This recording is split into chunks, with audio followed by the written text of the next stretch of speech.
Hello guys, welcome again to our page. For today's video, as promised, I'll be sharing the reality of Canada's health system in a small town context. Disclaimer, ang i-share ko ay based lang sa context namin na posibleng iba sa mga cities at ibang provinces and territories. Nung una kaming na-invite para pumunta dito, before pa ang actual arrival namin 2 years ago, pag naririnig ang Canada, ito agad ang unang pumapasok sa isip or sasabihin na maganda ang health benefits, free healthcare kumbaga. Anyways, 2 days after we arrived dito sa town, diretso agad kami sa Service Canada para doon sa SIN or Social Insurance Number. Then doon mismo nag-sign up kaming buong family sa eHealth Saskatchewan for our family health card.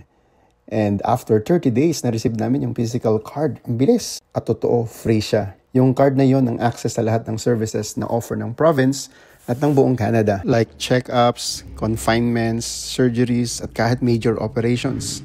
Minsan, pag nag-claim ka ng health insurance, may mga cases na hinihingi din nila yung card details. Right away, pagkatapos nun, nag-contact sa amin yung nurse na naka-assign sa province dito sa area ng Southeast para i-check yung vaccination and immunization ng mga kids. Good thing, dala namin yung baby book ng mga kids at na-update agad yung records ni Sean at ni Shannon.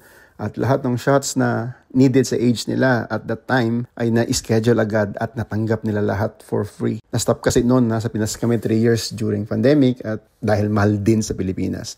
Meron namang free, I believe, sa mga public health center sa atin. In event na need mo ma-check up dito sa small town, you have to call for scheduling and availability ng doctors unless emergency. May 3 available na doctors kami dito sa clinic at sila rin naka-assign sa health center.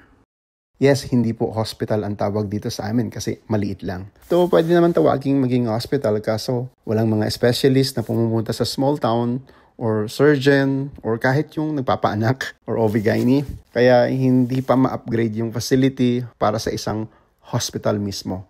O baka may iba pang reasons, siguro sa comment na lang natin i-share. So yung 3 doctors dito sa small town, ang tawag sa kanila ay mga general practitioners lang.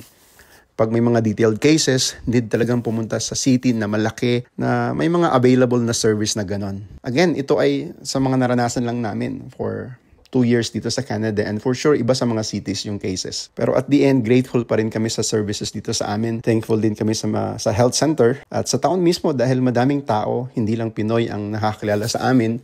Kaya nung naka-receive din kami ng extra care at asikaso from them, especially nung na-emergency si Sean at si Shannon. Madami pa sanang info pero sa next video na lang. Thanks for watching. God bless you all.